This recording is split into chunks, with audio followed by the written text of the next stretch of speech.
Meu Deus, será que daria certo? Será que daria certo? Ele foi premido. Ele foi premido pelas circunstâncias. Nelson, criado de forma decente.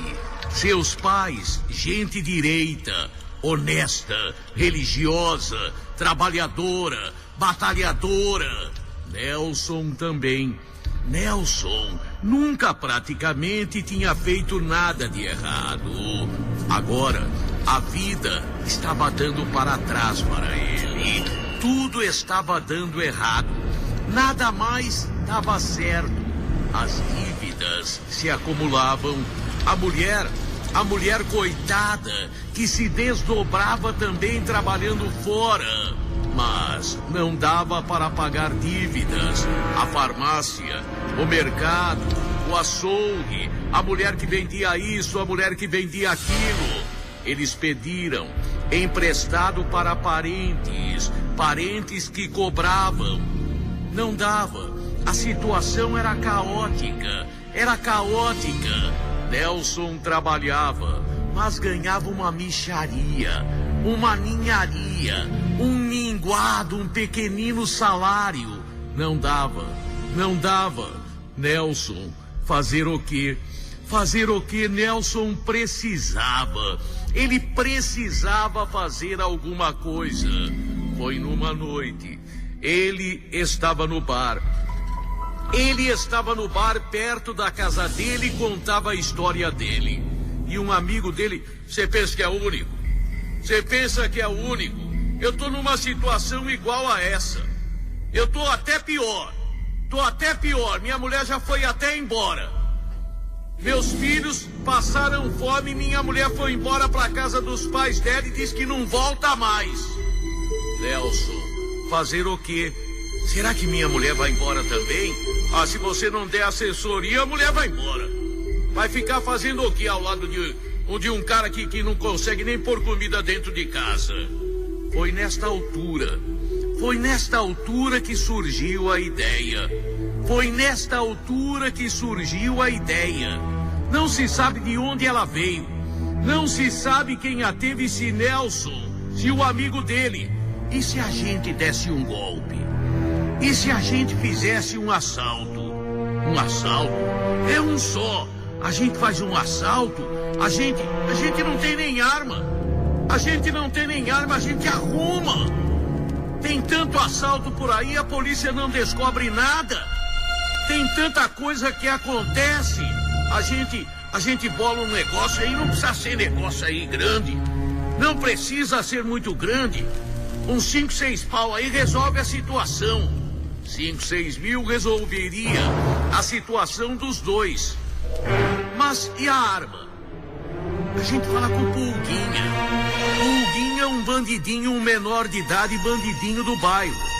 Pulguinha iria arrumar as armas. Falaram com o Pulguinha. Vocês assaltando? É brincadeira, vocês são bundão. Vocês não são de assalto. Mas os dois convenceram Pulguinha a arrumar armas e a participar do assalto. Eles iriam assaltar uma loja de tecidos que ficava na região do Ipiranga, aonde praticamente eles moravam. Moravam um pouco depois do Ipiranga Heliópolis. Mas eles iriam assaltar uma loja de tecidos no Ipiranga. Tudo foi programado. Tudo programado assim, sabe? Não tinha hora marcada, não tinha eu chego, vou pra esse lado, não tinha programação. Era no vamos ver, no vai da balsa. E o assalto deu certo.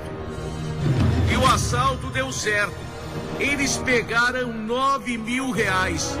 Aproximadamente 9 mil reais, 3 mil para cada um. Nelson, ele pagou as dívidas. Nelson, ele conseguiu minimizar a situação difícil em que ele se encontrava. Deu certo. Pô, agora mais um. E só mais um. Porque agora a gente tem que comprar umas coisas para as crianças. Foi bolado mais um assalto. Foi bolado mais um assalto. Um caminhão de gás. Eles iriam na subida. O caminhão diminuía a velocidade na subida. Os dois agora, Nelson e seu amigo. Nelson e seu amigo. Minha mulher, ela vai voltar pra mim. O amigo falava. Se eu fizer mais um assalto e tiver dinheiro, minha mulher volta pra mim. Os dois assaltaram o caminhão de gás. Não deu muito, mas deu uns trocos. Agora a gente faz mais um. E faz um. Tem que fazer uma coisa melhor. Vamos fazer um mercado. Vamos fazer um mercado. Também na região do Ipiranga, mais precisamente na Vila Carioca. Os dois arrumaram máscaras, já agora tinham suas armas, compraram armas, invadiram o mercado e assaltaram. Deu certo. Pô, tô abrindo uma poupança. Eu tô precisando de um carro. Homem que é homem tem carro. Porque eu vou fazer só mais um assalto. E aquela farmácia, ela fica aberta até tarde da noite. Tem muita clientela, tem muita freguesia. Os dois bolaram. Os dois assaltaram a farmácia. Era para ser só um assalto. Assaltaram a primeira vez a loja de tecidos, depois o caminhão de gás, depois o mercado, agora a farmácia. Agora a gente já né? A gente sabe que dinheiro trabalhando não se ganha dinheiro. Se ganha só mais um, não. A gente sabe que não vai parar. No quinto assalto, eles caíram do cavalo. Voltaram ao mesmo mercado que já haviam assaltado. A polícia foi chamada, chegou, os dois se entregaram. Os dois condenados a 30 anos, 5 assaltos. Condenados a 30 anos. Começou, não para. Nelson, na delegacia, ele contou a história dele. E disse, começou, não para. Se der certo, o primeiro vai pro segundo. Se der certo, o segundo vai pro terceiro. E assim, até ser preso. Bandido não para. Pode ver, tem cara que assaltou 30 bancos, 30 caminhões, meteu a mão na massa e continua. Fez a primeira vez, deu certo, não para.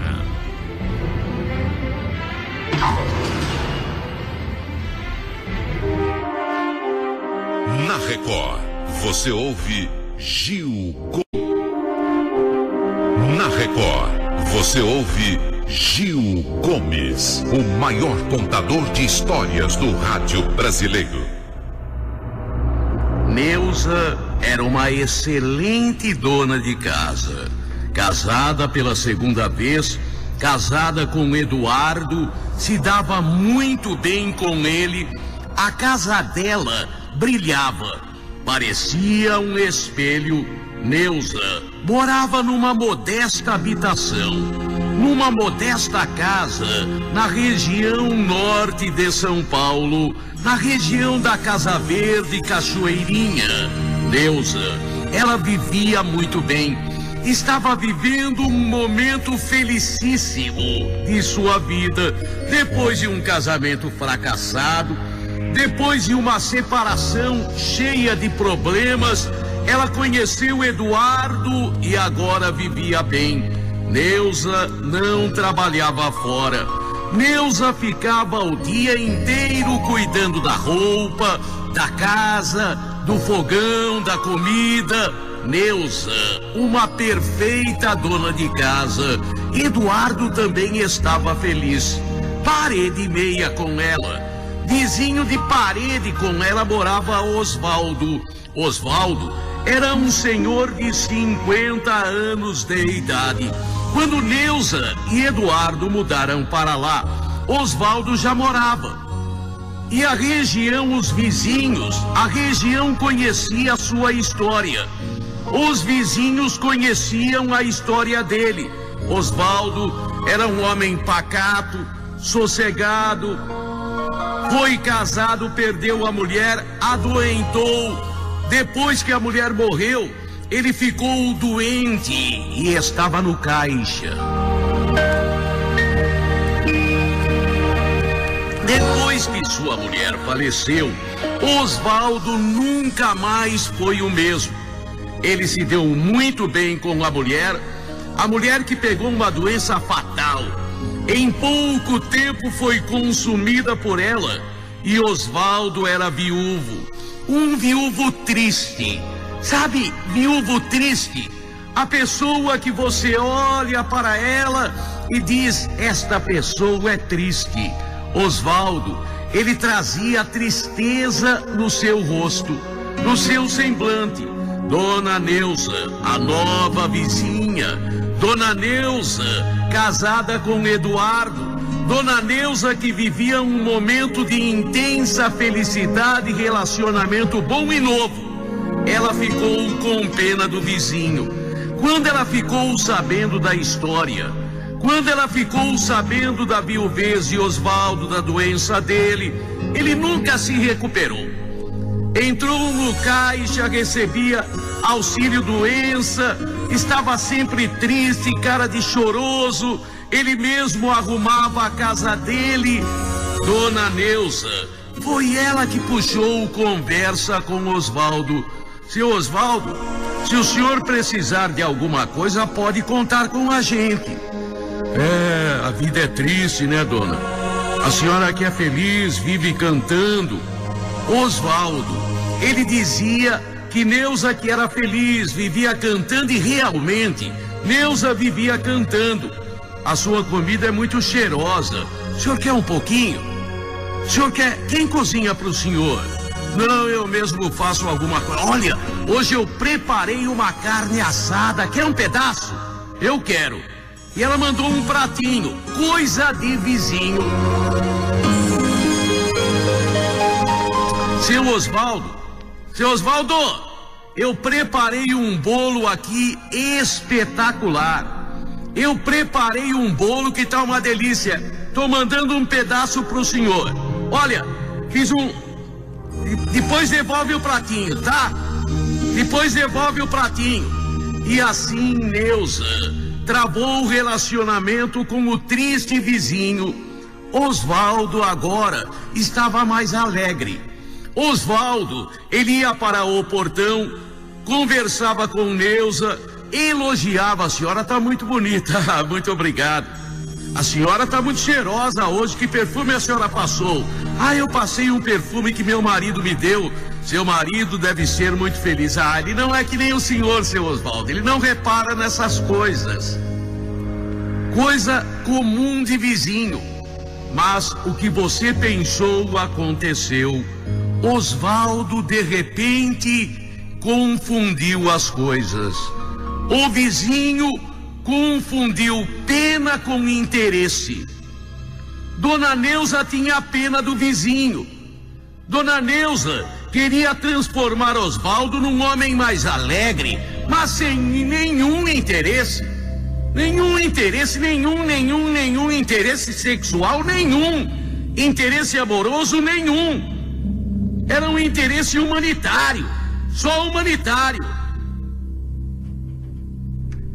Mas Osvaldo confundiu.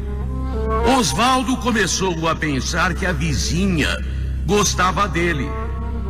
Na sua tristeza e solidão, Osvaldo se apaixonou profundamente por Neuza.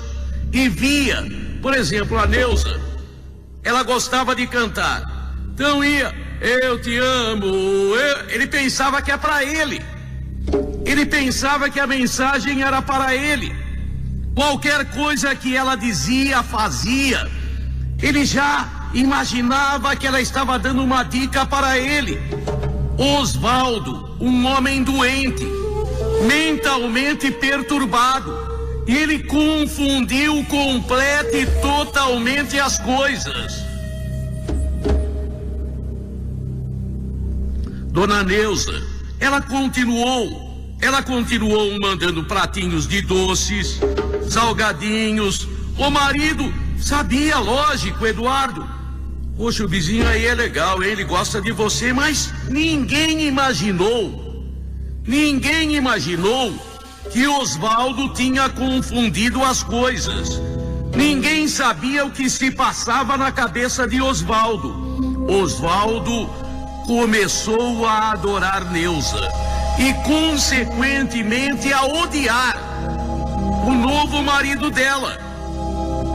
Ele adorava a Neuza e queria ficar com ela. E achava na mente deturpada dele, na mente conturbada e doentia dele, ele achava que se Neuza não tivesse Eduardo, ficaria com ele. As músicas que ela cantava, estou cantando pra você, músicas que não tinham nada a ver com mensagem, era a música que ela cantava. E a maioria das músicas, música de saudade, música de amor frustrado, música de dor de cotovelo, e ele achava que era mensagem para ele. Foi quando, num determinado dia, o marido de Neuza simplesmente foi assassinado. O marido de Neuza simplesmente foi assassinado. Parecia que tinha sido ladrão. Ele foi golpeado com 3 golpes de faca perto da casa dele. Ele, golpeado, sangrou até a morte. Neuza ficou desesperada. A polícia começou a trabalhar um pouquinho. Trabalhar só um pouquinho. E o tempo passou e não se descobriu nada. Só 3 meses depois, Osvaldo chegou para Neuza. Já passou o tempo? A gente já pode ficar junto? Neuza, que estava deprimida com a viuvez, com a morte violenta do marido, ela não entendeu a princípio o que o vizinho dizia. Já se passaram 3 meses, a gente já pode ficar junto? Ela não entendeu e quis mais explicações. Não, eu sei que você gosta de mim, eu entendi sempre. Eu sei que a gente tem que esperar um pouco. Já faz 3 meses que eu matei o Eduardo. 3 meses que eu matei o Eduardo? Neuza não quis acreditar, foi na polícia. A polícia prendeu o vizinho Osvaldo, que confessou plenamente. Sabe o que é? É que a gente se gosta. Eu gostava da mulher dele, a mulher dele gostava de mim. A polícia até pensou que tinha caso entre eles. A polícia, depois de interrogar, viu que era um caso de psicopata, que era um caso de distúrbio mental.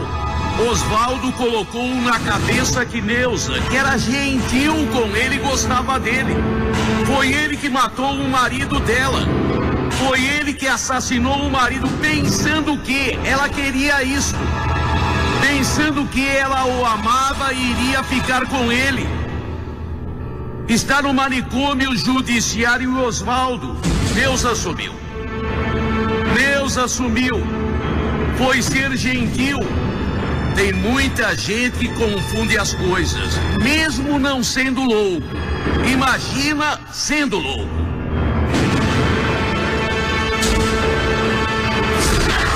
Gil Gomes, na Rádio Na Record, você ouve Gil Gomes, o maior contador de histórias do rádio brasileiro. Durante 10 anos, durante longo 10 anos, ele ficou com aquilo corroendo a sua mente, a sua vida, a sua alma. Ele nunca mais foi o mesmo Maurício. Ele tentou de tudo. Mudou de cidade, mudou de estado, saiu de São Paulo, foi viver em Minas Gerais. Mas, por mais que ele tenha tentado, por mais que ele tenha feito, ele não esquecia e sofria. Não só sofria, como se sentia humilhado. Ele se sentia super humilhado e dizia: eu não fiz nada. E eu ainda fiz o papel de trouxa, de bobo. Eu ainda fiz o papel de otário. Ele não se conformava. Dentro dele, a revolta não diminuía. Disseram: o tempo, a distância cicatriza tudo. Mas com ele foi ao contrário. O tempo passou, a distância aumentou, mas cicatrização daquela ferida não. Aquela ferida não cicatrizava de jeito nenhum. E Maurício lembrava de Silvia, lembrava de seu casamento, lembrava de seus sonhos, de sua luta. Maurício, um rapaz bem-sucedido. Maurício, ele comprou aquele apartamento a duras penas, comprou o seu automóvel, trabalhava como doido. Silvia, sua namorada, sua noiva e depois sua esposa. Filhos eles não tiveram, ela não queria. Ela dizia que era cedo ainda, que ela precisava se preparar psicologicamente. E ele, que sempre atendeu a mulher em tudo, ele que sempre fez tudo que ela quis, tudo que ela pediu, ele concordou. Aliás, não havia uma só coisa, não havia absolutamente nada que ele não concordasse com ela. Ele tinha até medo de contrariá-la. Ela tinha um geninho forte. Quando eles brigavam, ela fazia birra e ficava de cara virada para ele uma semana. Por isso, ele até discordando concordava. Não concordava, mas acabava aceitando para não brigar. Ele fazia de tudo pela mulher. Ele fazia de tudo por Silvia. Tentaram alertá-lo. Parentes jogaram indiretas, que eram verdadeiras diretas. Amigos começaram a sorrir dele. Sabe aquele tipo, tem gente que não quer enxergar, tem gente que não quer ver. Ele demorou porque ele confiava. Ele demorou para entender porque ele não desconfiava de absolutamente nada. E se não fosse aquela feliz ou foi infeliz, se não fosse aquela coincidência, ele talvez tivesse ficado muito mais tempo, mas muito mais tempo, sem perceber absolutamente nada. Foi um dia, ele simplesmente chegou antes em casa, simplesmente ele saiu mais cedo do trabalho. Quando chegou no apartamento, não era casa, era apartamento. Quando chegou, ele já viu quando colocou a chave na fechadura que tinha coisa estranha. A correntinha trancada por dentro, sinal que tinha gente lá dentro. Mas ele batia, ninguém vinha atender. Ele gritou o nome de Silvia. Não que ele desconfiasse de alguma coisa, até pensou que ela tinha se sentido mal, até pensou que poderia ter acontecido alguma coisa, doença, algo com a saúde dela. Mas ele continuou a bater e depois, com aquela cara lavada, ela veio: oi, bem, nem vi, faz tempo que você está batendo. Não, sabe o que é? Que meu primo está aqui, você não conhece ele. Meu primo do interior chegou e eu pedi para ele consertar o chuveiro. Ele está consertando e... Ô, bem, faz tempo que você está batendo. Conhece aqui meu primo. Primo! Esse é meu marido que eu falei para você. Esse é o Maurício. Não dava para acreditar. Aquela história de chuveiro, estava consertando chuveiro aonde? Na cama? Não estava nada molhado no chão, chuveiro não estava quebrado, era o lençol que estava fora do lugar. E chuveiro era aquele que estava consertando. Mesmo cego do jeito que ele era, mesmo não querendo ver, ele foi obrigado a ver. Você é primo dela? Eu sou. Primo da onde? Sou do interior. E primo, coisa nenhuma. Foi flagrante mesmo. Foi flagrante mesmo. Ele, naquele dia, saiu, tomou um fogo enorme. Depois ele não quis voltar para casa. Foi para a casa da mãe dele, onde ficou 5 dias. Quando voltou para o apartamento, só tinha o apartamento. Não tinha cama, não tinha geladeira, não tinha televisão, não tinha móveis, não tinha nada. Ela levou tudo. Ela levou tudo. E ainda descaradamente entrou com um pedido de pensão alimentícia e companhia bela, alegando que ele havia inventado aquela história. Ele chegou aqui, não tinha ninguém aqui, ele falou e está contando para todo mundo. Eu quero fazer contra ele um processo de calúnia, de danos morais. Não tinha ninguém de prova. Não tinha ninguém de prova. O apartamento acabou ficando para ela. Ela tinha que morar em algum lugar, pô. Que ficou para ele o Chico. Ele ficou desesperado. Durante 1 ano e pouco ele pagou pensão, depois o juiz o aliviou desta obrigação, não tinha filhos. Ele foi para Minas, tentou esquecer, mas aquilo o martirizava. Aquilo, tem gente que esquece, tem gente que não. Ele não esqueceu, ele sofria. Nunca mais quis mulher nenhuma. Nunca mais quis mulher nenhuma.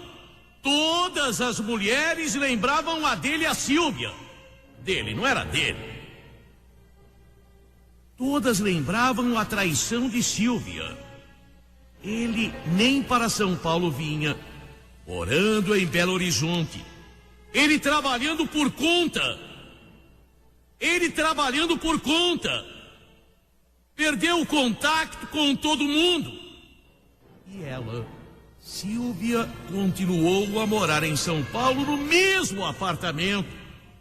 Sílvia continuou a morar no mesmo local. Sílvia casou de novo, sim, não com aquele primo que não era primo. Um outro primo que também não era primo, ela casou. Sílvia casou, estava até que bem de vida. Foi quando aconteceu. Ela chegava no prédio. Ela chegava no prédio com o carro dela quando bandidos a atacaram. Bandidos, uma tentativa frustrada de assalto. Só que deram 4 tiros na cabeça dela. 4 tiros.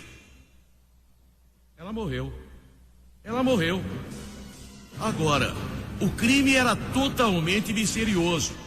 O corpo mandado para o IML. A autópsia realizada e comprovou-se 4 tiros na cabeça. Depois, o velório.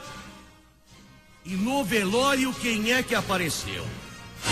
O ex-marido dela, Maurício. Pô, mas ele morava em Belo Horizonte. Estava distante de São Paulo há tanto tempo. Aonde? Como é que ele ficou sabendo da morte dela? Eu vi no rádio. O rádio não deu. Então eu vi na televisão. A televisão não mostrou. Ali no jornal. Era estranha. Mas ele ali no velório. Chegou logo no comecinho do velório. Não pense que chegou no final, não. Queria assistir de 1ª a 5ª. Queria pegar a primeira sessão. Só que a polícia foi chamada. Chamaram a polícia, né? Mostraram as desconfianças. Policiais disfarçados Ficaram seguindo durante todo o tempo do velório a Maurício. E Maurício chegava no caixão, de vez em quando dava uma olhadinha e uma risadinha. Pegaram o Maurício e levaram para a delegacia. E ele confessou, ele havia contratado 3 elementos para matarem. E ele na delegacia fez uma confissão patética. Depois de 10 anos eu estou livre. Agora estou preso, mas estou livre.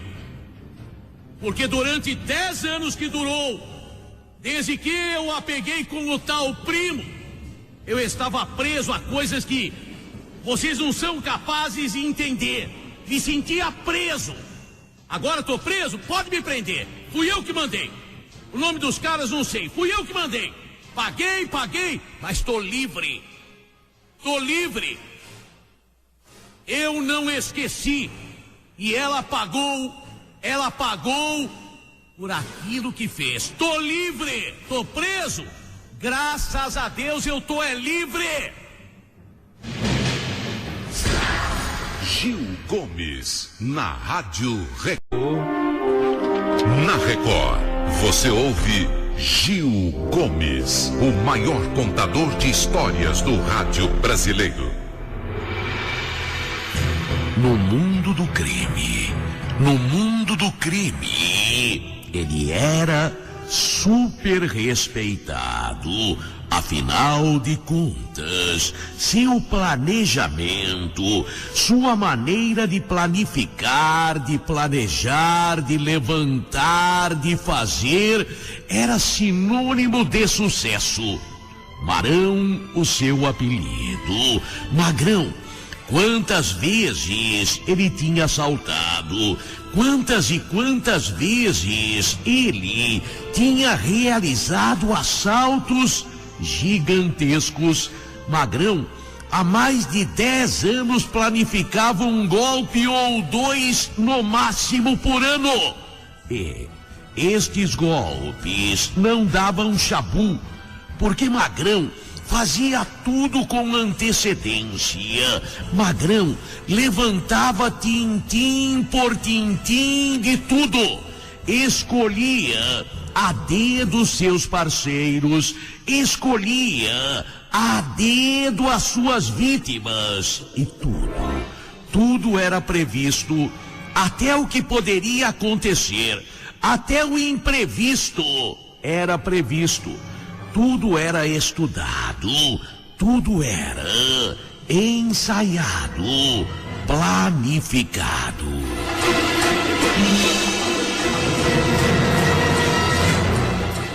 Eram poucos os que conheciam a identidade de Magrão.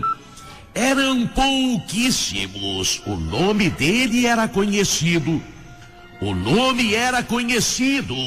Mas a identidade não. Afinal de contas, bandido muito famoso na rua, a polícia pega. A polícia prende alguém e faz a troca. Por isso Magrão mantinha uma restrita lista de amigos. Amigos talvez nenhum. Parceiros sim. Parceiros que, repito, ele escolhia a dedo. Magrão, ele estava se aproximando dos 31 anos de idade. Se aproximava dos 31 anos. E Magrão estava bem. Magrão havia amealhado, durante os anos que assaltou, uma boa quantia. Quantos parceiros dele caíram do cavalo? Quantos que pela ostentação haviam sido presos? Como ele dizia, bandido é assim. Assalta, faz a boa, compra um carro importado, a primeira ronda para, vê que o cara tem carro importado, trabalha onde não trabalha, leva preso, descobre tudo. Ou então bandido começa a dar presente pra mulherada. Ou então compra chácara, casa na praia. Magrão não fazia isto, não. Magrão guardava. Tudo que ele ganhou, guardou. Tudo que ele ganhou, guardou. Magrão mantinha uma vida sigilosa. Não vivia como pobre, mas não vivia ostentando como rico, não. Magrão levava uma vida, ele dizia era corretor, levava uma vida de corretor, não se vestia maravilhosamente bem, mas não se vestia como bandido. Magrão, qualquer ronda que o parasse, ele tinha os documentos em ordem, carteira assinada. É bem verdade que não era verdade, mas tinha carteira assinada. Magrão, ele era o bandido perfeito. Magrão era o bandido inteligente. Só que Magrão sabia. Magrão, que não era bobo nem nada, ele sabia. Tantas vezes o cântaro vai à fonte que um dia se quebra. Quantas vezes o pote vai à fonte e um dia se quebra? Ele sabia. Ele sabia, mais dia, menos dia a casa ia cair. Mais dia, menos dia a casa ia cair. Um assalto poderia dar crepe, zebra. Por isso ele queria a aposentadoria.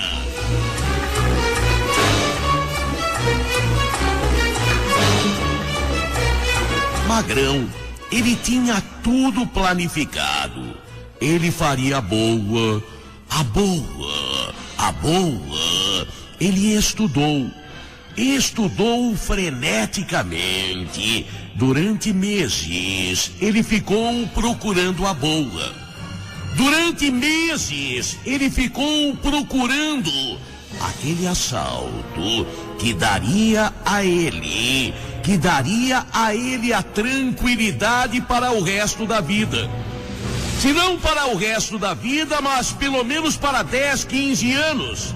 E se ele soubesse como fazer, para a vida toda. Ele já tinha uma base. Já tinha 15, 16 assaltos bem realizados. Magrão, ele era ladrão. Nunca deu um tiro. Nunca precisou dar um tiro. Tudo com ele era no tintim por tintim. Tudo com ele era no detalhe após detalhe. Ele odiava violência. Ele, inclusive, nos assaltos era educado. Embora firme e educado. Magrão, quando ele viu aquela joalheria, que tinha diamante para todo lado, que tinha ouro e pedras preciosas aos montes, que era verdadeiramente não só uma joalheria, mas era uma fábrica. Era praticamente uma fábrica de joias. Vendia no varejo, mas fabricava para muita gente famosa. Relógios, nossa, de ouro, dezenas ou centenas de relógios de ouro, daqueles super famosos. Ouro, valiosos. Relógios de 30, 40, 50 mil dólares cada. Quando ele soube, não era só aquele da vitrine, não. No cofre existia muita coisa. Magrão viu. Aquela era a chance da boa. Aquela era a sua aposentadoria. Mas era um assalto difícil. Evidentemente a joalheria. Evidentemente não vamos identificá-la, não. Evidentemente a joalheria, a fábrica de joias, tinha sua segurança que era boa. Tinha seu sistema de alarmes que era bom. Por isso tudo precisava ser estudado, tintim por tintim. E foram mais 6 meses de pensamento, de planejamento, de planos, de anotações. Tudo estudado, tintim por tintim.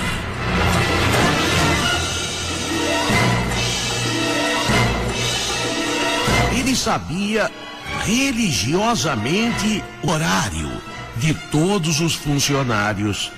Ele até arrumou uma namorada. Que havia trabalhado na firma, na joalheria, mas não teve um romance diferenciado, comprido, não longo. Ele sabia que isso era ruim. Ele queria pequenos pormenores. Ele sabia, por exemplo, que quem abria o cofre era o dono. Somente o dono tinha a chave e o segredo do cofre. Só o dono. O filho do dono trabalhava ali, mas nem ele poderia abrir o cofre. Nem ele. Magrão pensou em tudo. Magrão, ele tinha uma teoria. Quanto menos, melhor. Quanto menos comparsa, melhor. Ele estudou o plano. Ele precisava de um bom piloto. O melhor piloto para a fuga. Ele sabia que a fuga teria que ser rapidíssima, porque o alarme iria soar na delegacia e em vários locais. A fuga tinha que ser a mais rápida possível, por isso o piloto tinha que ser o melhor. Ele sabia que precisava de alguém que enquadrasse as pessoas ali apavorando, mas não podia ter cara de bandido. Não podia, porque senão chamaria atenção na chegada. Teria que ser um bandido daqueles que aterrorizam, daqueles que na fala amedrontam, mas que tinha que ter uma aparência razoável. E teria que ter alguém que rapidamente, junto com ele, obrigasse o dono a abrir o cofre e rapidamente esquiassem tudo. Ele e um comparsa. Aquele assalto supermilionário, de milhões e mais milhões, aquele assalto teria que durar no máximo de 8 a 10 minutos. Chegar, enquadrar, dominar, abrir o cofre, sair, correr, fugir, de 8 a 10 minutos no máximo. Por isso ele precisava dos melhores. E ele conhecia os melhores. Ele sabia, por exemplo, para aterrorizar e enquadrar, ele escolheu o Cabelo. Cabelo era um bandido conhecido. Cabelo havia começado como bandidinho pé de nelo, mas foi ganhando fama. Havia realizado inúmeros assaltos a banco, inúmeros assaltos a cargo de transporte. Era ele que chegava e dominava. Cabelo era sua escolha. Cabelo, ele iria contactá-lo. Ele iria funcionar como aquele que iria gerar o pavor, o respeito ao assalto. Iria apavorar, amedrontar. Seria ele que iria dominar a situação, para que ninguém se mexesse durante os 8 minutos, 9 minutos que a quadrilha permanecesse na joalheria. O primeiro estava escolhido. Cabelo. Quem seria o segundo? Quem seria aquele que com ele? Quem seria aquele que com o Magrão? O planificador. Quem seria? Que iria dominar, dono da firma.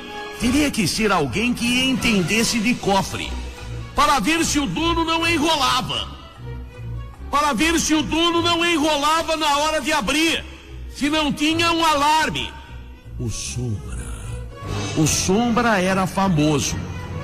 O Sombra era remanescente daqueles velhos arrombadores de cofres. O Sombra, já com 40 e poucos anos de idade, havia cumprido pena sim. Ele conhecia muito de alarmes.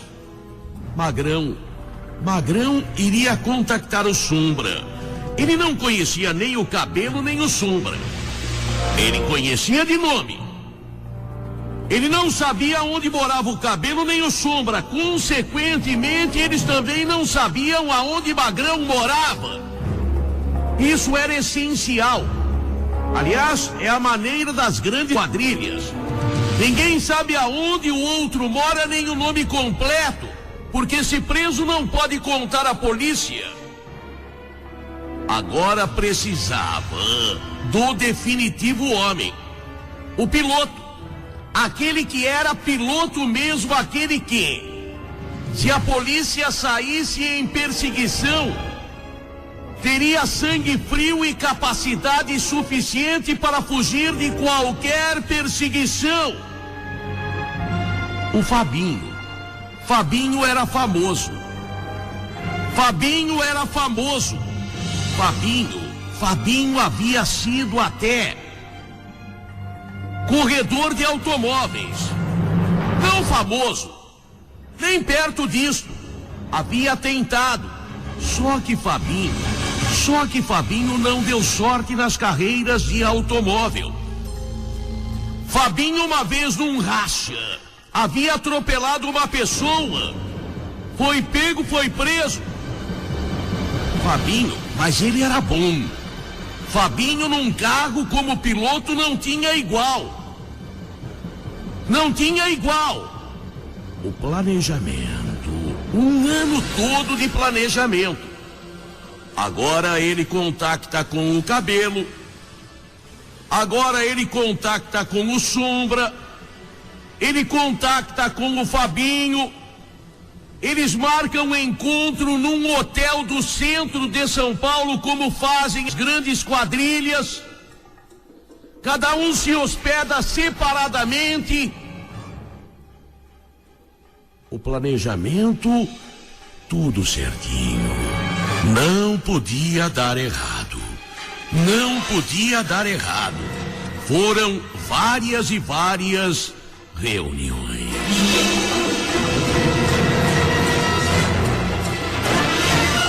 Separadamente, o Cabelo, Sombra foram até a joalheria ou perto da joalheria para conhecer tudo. Foi feito um mapeamento de tudo. O Fabinho também. Fabinho, que seria o homem da fuga, ele conhecia todos os atalhos, valetas, sinais, tudo da rota de fuga. Eles iriam roubar, colocar em sacolas, iriam roubar, colocar em maletas, sacolas. Iriam se encontrar para a divisão naquele hotel. Os 4 fariam a divisão. Os 4 depois iriam se dispersar e ninguém conhecia ninguém. E não conhecia mesmo. Fabinho não sabia onde o Magrão morava, nem o Cabelo, nem o Sombra. Eles iriam se conhecer e se desconhecer a partir do assalto. Quadrilha de alto bordo. Chegou o dia. E o carro para a fuga? O carro para a fuga teria que ser roubado. O carro para a fuga teria que ser altamente potente. Foi roubado. Fabinho se encarregou disso. Fabinho conseguiu um Audi. Carro ótimo para a fuga. Houve a troca de placas. Houve a troca de placas. O melhor horário, na abertura da joalheria. Invariavelmente o dono chegava entre 15 para as 9 e 9 horas. Às 9 horas ele abria a joalheria. Mas o cofre só era aberto depois que a porta principal da joalheria já estivesse funcionando. Tinha alarme. Tinha alarme. Tudo foi estudado. Tudo foi estudado. Tinha uma funcionária que entrava às 9h15. Embora a joalheria abrisse às 9 horas, uma funcionária chegava às 9h15. Porque não sabia, mas chegava todo dia às 9h15. Ela seria o ponto de partida do assalto. Ela não sabia de nada. Mas como chegava às 9h15 e se abria a porta para ela, neste horário de abrir a porta para esta funcionária, o alarme não estaria funcionando, eles entrariam. Tudo planificado. Tudo planificado. O Audi funcionando perfeitamente bem, estacionado naquele ponto, a rota de fuga já previamente estabelecida, com 2 variantes para qualquer imprevisto. Os 3 entraram aonde era a joalheria, naquele prédio, naquela galeria, às 9h15, exatamente às 9h15, aquela moça chegou, e os três que estavam, um ali, um aqui, um lá, eles entraram junto com ela. Imediatamente os funcionários dominados. O dono ficava lá no fundo. Tinha circuito interno de televisão, por isso o Magrão já imediatamente eliminou a câmera. Imediatamente eliminou a câmera pela qual ele poderia ser visto indo para o fundo. Enquanto Cabelo, conforme o programado, dominava as pessoas, Magrão e Sombra correram para o fundo. Dominaram o dono que estava abrindo o cofre. E começaram a pegar as coisas. Tinha mais até do que eles pensavam. A ordem de Magrão: não levar demasiado. O excesso de peso poderia prejudicar. Tinha aquele trajeto da joalheria até o carro. Eles não poderiam ser percebidos naquele trajeto. Poderia um segurança qualquer externo prejudicar. Eles começam a pegar diamantes. Eles começam a pegar rubis, safiras, esmeraldas e ouro. Joias super valiosas. Os relógios aonde? No fundo do cofre, num compartimento especial, o dono indicou. Os relógios, mais de 100 relógios. O mais barato, $10 mil. O mais barato, $10 mil. Só ali $1 milhão. Só ali $1 milhão de dólares.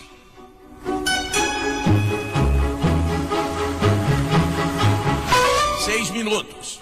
Tem mais 2. A ordem do Magrão, mais 2 minutos.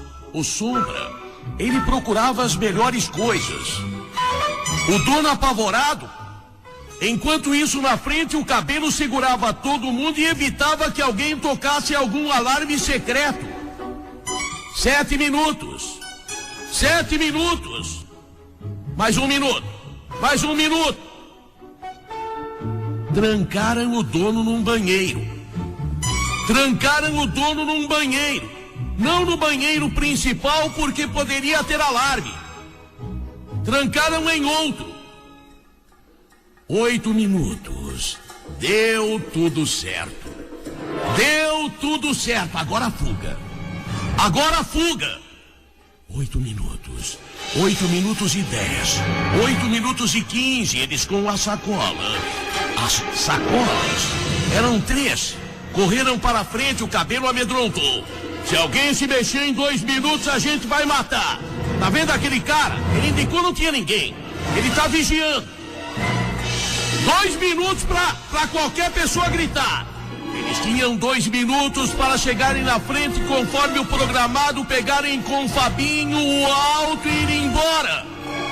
Pegaram o carro Audi e já estava com o motor ligado. Correram e chegaram.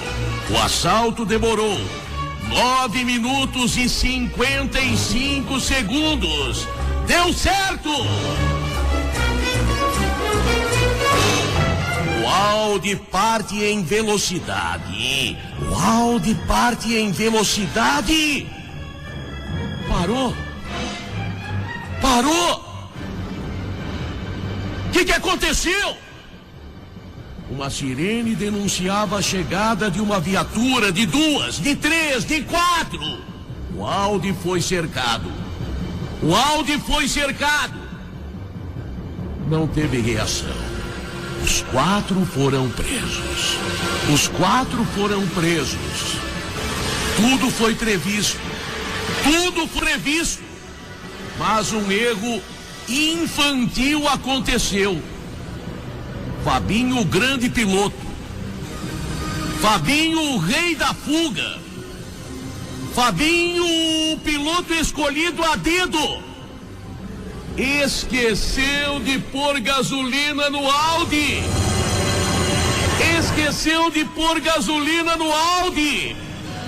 A quadrilha foi presa. Dizem que tomaram tudo que o Magrão tinha. Dizem que foi uma tomada geral.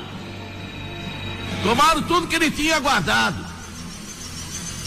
No mês seguinte, na cadeia, Fabinho foi assassinado. O que esqueceu de pôr a gasolina foi assassinado. Um erro mortal. Imperdoável. O assalto deu certo. Os pormenores, tintim por tintim, tudo certo. Menos o abastecimento. Faltou gasolina.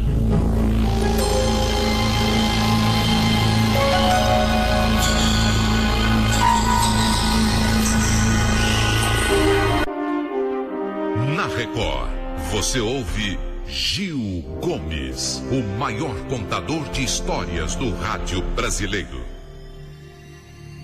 Um único fracasso, só um único fracasso.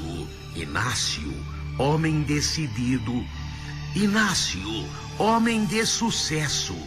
Inácio, lutador, decente, benquisto, bem visto pela maioria do mundo. Mas um só fracasso. E ele não se conformava com este fracasso. Ele não se conformou com o erro que praticou. E ele teve a melhor das intenções. Ele foi o melhor que podia ter sido. Ele fez o melhor. Ele sempre fez o melhor. Mas seu único fracasso, a criação de seu filho. A história de Inácio. Inácio começou a trabalhar como tecelão, numa antiga tecelagem do bairro da Moca. Humilde operário, numa época que operário não ganhava tão alto. Numa época que salário mínimo não era tão mínimo. Mas ele trabalhava e ganhava salário. Mas queria aprender, queria progredir. Fez curso daqui, fez curso de lá, montou uma lojinha, conseguiu ir progredindo e progrediu. Inácio, com o passar do tempo, com o correr do tempo, Inácio ficou muito bem de vida. Só quando ele ficou bem de vida, só quando estava com 35, 37 anos, é que ele pensou em casamento. Antes, ele precisava da estabilidade econômica. Antes, ele queria a estabilidade social econômica. Como ele dizia, passar fome, ele passou, mas ele não queria isto para seus filhos, não. Não queria isto para sua família. Por isso, antes, ele se estabilizou. Quando estabilizado, ele agora sentiu a necessidade da formação da família. Foi quando ele conheceu Cíntia. Uma mulher da mesma idade dele. Uma mulher que ele conhecia há muito tempo, também trabalhadora. Ele a conheceu naquela tecelagem. Ela era tecelã, lutadora, honesta, batalhadora, 35 anos, solteira, porque cuidou da mãe. Porque sua vida foi cuidar da mãe doente, o pai dela já tinha falecido. Ela cuidou da mãe até o último dia, com dedicação total. Cíntia. Ele e Cíntia se entrosaram e casaram. Já com uma certa idade, não idade, mas idade para ter filho, ela tinha 37 anos. Ela tinha 37 anos, um único filho. Deste casamento nasceu Alexandre. Alexandre, o único filho do casal. Seu Inácio e Dona Cíntia. Imaginem, um casal batalhador, lutador, agora bem de vida, ganhando bastante dinheiro. Ele tinha uma filosofia: quem compra a casa sempre sai lucrando. Ele começou a comprar uma casinha, alugou 2 casinhas, pequenos apartamentos. Ele foi fazendo um império disto, tudo alugado. Para se ter uma ideia, com 50, 60 anos, ele tinha uns 70, 80 imóveis. 70, 80 imóveis que ele alugava. E com a renda ele ia comprando mais. Ele comprava mais. Dinheiro parado não rende. Dinheiro parado não rende. Ele comprava. Sempre que aparecia um bom negócio ele fazia. Mas pulamos um pedaço de tempo. Nasceu Alexandre. Alexandre sempre foi tratado como um príncipe. Sempre foi tratado como um príncipe. Era Alexandre daqui, Alexandre de lá. A dedicação da mãe extrema. A dedicação do pai extrema também. Os pais adoravam Alexandre. Alexandre daqui, ele sorriu, ele falou papai, ele falou mamãe, ele fez uma arte. Sempre vestido muito bem. Sempre que quis um brinquedo, ele teve. Sempre que teve um gosto, esse gosto foi satisfeito pelo pai e pela mãe. Sempre que ele quis comer alguma coisa, teve na mesa aquilo, ou na mão dele um sorvete. Ele queria lanchonete, ia toda hora. Talvez foi o erro. Talvez este tenha sido o erro dos pais. Alexandre sempre teve de tudo. Alexandre sempre teve de tudo, tudo.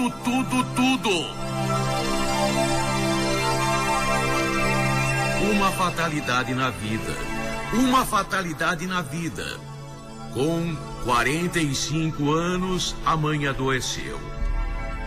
Com 45 anos, o diagnóstico. A mãe tinha um tumor maligno. A mãe tinha um tumor maligno. Naquela época, a cura era mais difícil.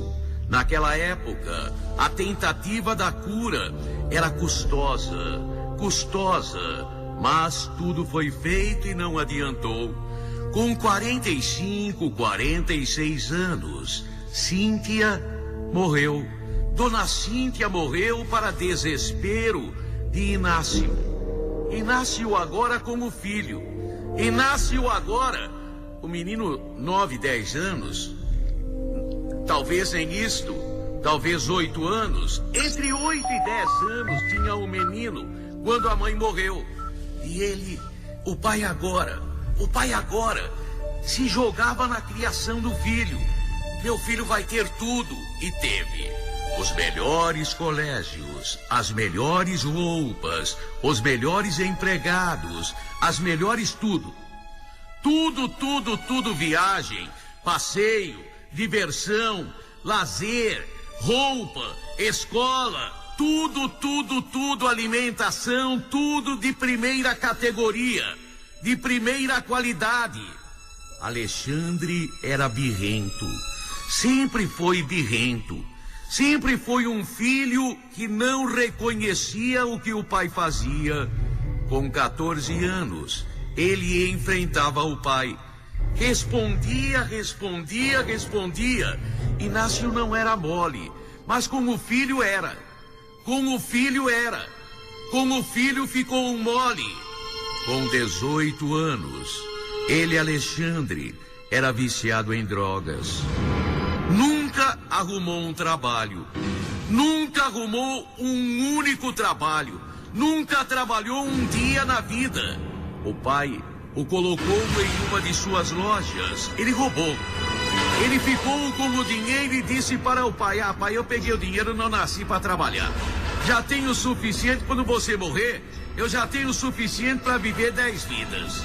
Quando você morrer, o desgosto. Inácio não era velho.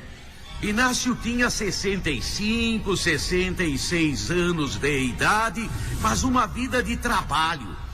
E ele se atirava ao trabalho porque não tinha outra coisa, nunca quis outra mulher, não. Com 66 anos, Inácio teve um derrame. Inácio foi parar com um derrame no hospital. Seu estado, a princípio, grave. Depois ele foi melhorando. E os médicos diziam: era um verdadeiro milagre. A recuperação de Inácio era um verdadeiro milagre. Mas de repente, depois de uma visita do filho, Inácio sufocou. Inácio morreu, para a surpresa dos médicos. Puxa vida, a gente pensou que ele estava melhorando. Ficou sufocado e morreu. Morreu com falta de ar, mas ele estava nos aparelhos. Inexplicável, mas explicável. Ele estava doente, teve uma piora. O filho falou alguma coisa, nunca se soube. Depois de um tempo, a justiça recebeu uma denúncia. Uma moça que na época era namorada de Alexandre e o filho, foi à justiça e denunciou. Alexandre desligou. Durante a visita dele, ele desligou o aparelhamento que mantinha o pai vivo, o oxigênio que o pai respirava. Daí a parada respiratória, cardíaca e sei lá o quê. A moça denunciou. Ela disse que Alexandre chegou naquele dia feliz, dizendo: o velho já era. Sou o herdeiro. Nunca se provou. Até que o inquérito foi aberto, mas nunca se provou. Esta moça, ela foi assassinada. Em circunstâncias misteriosas. Alexandre ficou como suspeito, mas nunca se provou nada. Alexandre ainda tem umas 30 casas. Das 100 casas que o pai deixou, ele torra tudo, mas nunca se provou absolutamente nada. Por isso que eu mudei os nomes, por isso que eu troquei os nomes, porque nunca se provou absolutamente nada. Mas talvez a morte do pai tenha sido cometida pelo filho, e o assassinato da moça que denunciou tenha sido cometido por ele. Mas nunca se provou.